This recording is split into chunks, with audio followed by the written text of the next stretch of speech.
तुम्हारे भैया को ऑफिस जाने में देर हो रही है। हाँ भाभी, बस अभी बनाती हूँ। करिश्मा, तुम ये ढीलापन छोड़ दो, कल को पराये घर जाना है। वहाँ अगर तुम इस तरह से काम करोगी तो लोग क्या कहेंगे कि माँ ने और भाभी ने कुछ सिखाया नहीं। और तुम्हारी दोनों बहनें कहाँ हैं? रेशमा मार्केट गई है और मनीषा सो रही है। क्या? सुबह के 8 बज रहे हैं और ये महारानी अभी भी सो रही है? ये कहते हुए सविता अपनी सास दुर्गा देवी के पास जाती है। माँ जी, देख रही हो अपनी बेटियों के तौर तरीके? क्या हुआ बहू, सुबह सुबह क्या कर दिया मेरी बेटियों ने? अरे एक तो अभी अभी उठकर किचन में गई है, दूसरी सुबह सुबह बाहर चली गई और तीसरी अभी तक सो रही है। क्या करूं मैं इन तीनों का, मैं तो परेशान हो गई हूँ। जा जाकर उठा उसे और रेशमा से मैं बात करती हूँ। सविता सीधा मनीषा के कमरे में जाती है और उससे कहती है, महारानी जल्दी उठो, सूरज सर पर आ गया है। भाभी थोड़ी देर और सोने दो ना, मैं रात को लेट सोई थी, वो क्या ना यूनिट टेस्ट चल रहा है। शराफत से उठती है या नहीं, या फिर पानी की भरी बाल्टी डालूं तेरे ऊपर? नहीं भाभी, मुझे बिस्तर में नहीं नहाना, उठती हूँ मैं। मनीषा जल्दी से उठकर बाथरूम में चली जाती है। सभी आराम से बैठकर नाश्ता कर रहे होते कि तभी रेशमा बाजार से हाथ में सामान लिए आ जाती है। रेशमा को देखते ही सविता उस पर बरस पड़ती है। लो, आ गई महारानी। ऐसा भी क्या सामान लाना था जो सुबह आंख मलते ही बाजार की तरफ रवाना हो गई? भाभी, कल आप ही तो चीख रही थी कि घर का सारा सामान मुझे ही लाना पड़ता है, घर में किसी को भी किसी काम से कोई लेना देना नहीं है। अब मैं बाजार जाकर सामान ले आई तो आपको इस बात से भी तकलीफ हो रही है? देख रही हो माँ जी, अपनी बेटी की जुबान कैंची से भी तेज चलती है। और मयंक, आप तो कुछ कहेंगे नहीं अपनी लाडली बहन को। रेशमा, अपनी भाभी से ऐसे बात नहीं करते, चलो माफी मांगो। भैया, मैं क्यों माफी मांगू? आप भाभी से बोलिए ना कि हम पर कम हुक्म चलाया करे। हम इस घर की बेटी आए और आपकी पत्नी की ननद है, नौकरानी नहीं। लो कर लो बात, इनकी भलाई के लिए कुछ भी बोलो तो इन्हें बुरा लग जाता है। इस घर में यही इज्जत है मेरी। देख लो माँ जी, आपकी बेटी किस लहजे में मुझसे बात कर रही है। सविता वहाँ से चली जाती है। मयंक को बहुत गुस्सा आता है, वो भी वहाँ से चला जाता है। फिर करिश्मा रेशमा को समझाती है, रेशमा, तुम्हें भाभी से माफी मांग लेनी चाहिए थी ना। लेकिन दीदी, मैंने कुछ किया ही नहीं, तो मैं माफी क्यों मांगू? हाँ करिश्मा दीदी, रेशमा दीदी जैसे ही घर में आई भाभी ही उन पर चिल्ला रही थी। हाँ, मैं मानती हूँ कि गलती भाभी की थी। मैं तो इसलिए बोल रही हूँ कि भाभी ने माँ को तो पूरी तरह अपने वश में कर लिया है, वो हमारी बात सुनती ही नहीं। मयंक भैया हमारे लिए हमेशा खड़े रहते हैं, इसलिए उनकी बात का मान तो तुम्हें रखना चाहिए था ना। कोई फायदा नहीं दीदी, कुछ दिनों की बात और है, भाभी उन्हें भी हमारे खिलाफ भड़का देंगी, फिर वो भी माँ की तरह हमारी किसी बात का विश्वास नहीं करेंगे। इसी तरह सविता अपनी तीनों ननदों को किसी न किसी बात पर परेशान करती रहती थी। एक दिन मयंक अपनी तीनों बहनों के लिए गिफ्ट लाया। क्या रेशमा, ये तुम्हारे लिए हार का सेट। रेशमा, तुम्हारे लिए सुंदर सी ड्रेस। और मनीषा, तुम्हें किताबें पसंद है ना, तुम्हारे लिए किताबें लाया हूँ। थैंक यू भैया। थैंक यू भैया। थैंक यू भैया।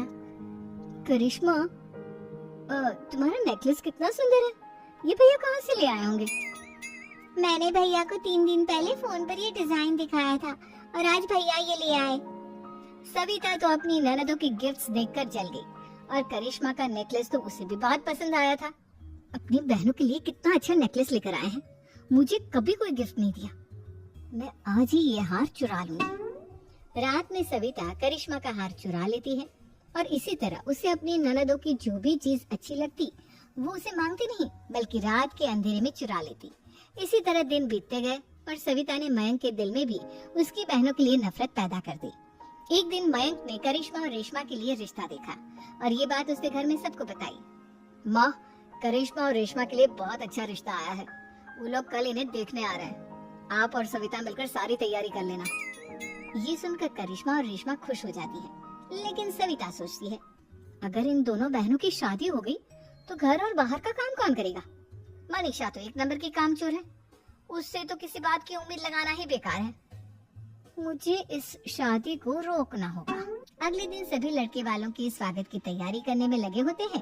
तभी मयंक अपनी बहनों से आकर कहता है, तैयार हो गई तुम दोनों? देखो, दोनों लड़के बहुत अच्छे हैं, मैं कोई कसर नहीं छोड़ना चाहता, इसलिए तुम उनके सामने अच्छे से बिहेव करना और अपनी भाभी से लड़ने मत लग जाना। करिश्मा, तुम वो नेकलेस पहन लो ना जो मैं तुम्हारे लिए लाया था। भैया मैं बहुत देर से वो नेकलेस ढूंढ रही हूँ लेकिन मुझे मिल ही नहीं रहा। क्या तुमने नेकलेस खो दिया? तुम्हें पता भी है वो कितना महंगा था? तुम कोई काम ढंग से नहीं कर सकती। मयंक गुस्से में वहाँ से चला जाता है।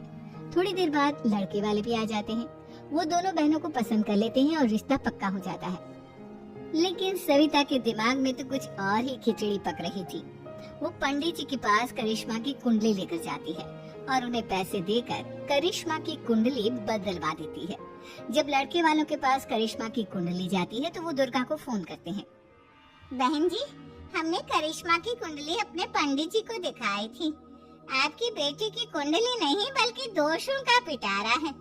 देखिए, मैं और मेरे पति इन सब बातों में बहुत विश्वास करते हैं, इसलिए हम आपकी बेटी से अपने बेटे की शादी नहीं करा सकते। इस तरह करिश्मा का रिश्ता टूट जाता है और सभी घर वालों को बहुत दुख होता है।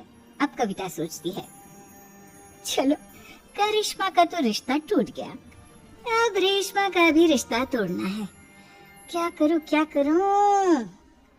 अब सविता आवाज बदलकर किसी अननोन नंबर से रेशमा के होने वाले ससुराल में फोन करती है। हेलो, मैं कौन हूँ कौन नहीं ये आपके लिए जानना जरूरी नहीं।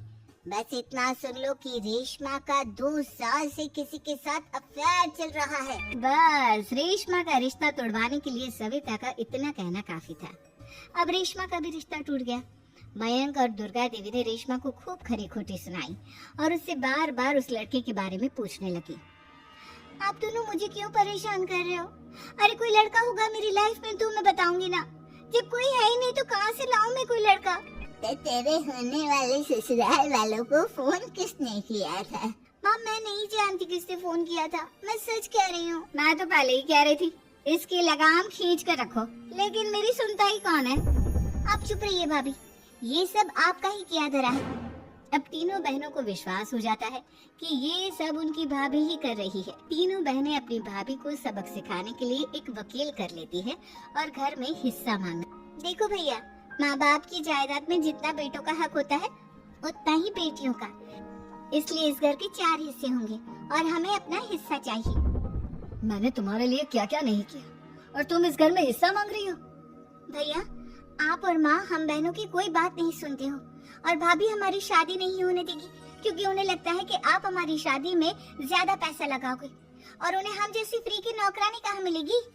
तो हम भाभी के साथ तो रह नहीं सकते, हम बहनों को अपना हिस्सा चाहिए। अरे तुम्हें शर्म आनी चाहिए अपने भाभी पर ऐसा इल्जाम लगाते हुए। वो तुम्हारे बारे में कितना सोचती है। हाँ माँ, भाभी हमारे बारे में बहुत सोचती है। दिन रात बस यही सोचती रहती है कि किस तरह से अपनी तीनों ननदों को परेशान करूं और कभी मुझे पढ़ने भी नहीं देती।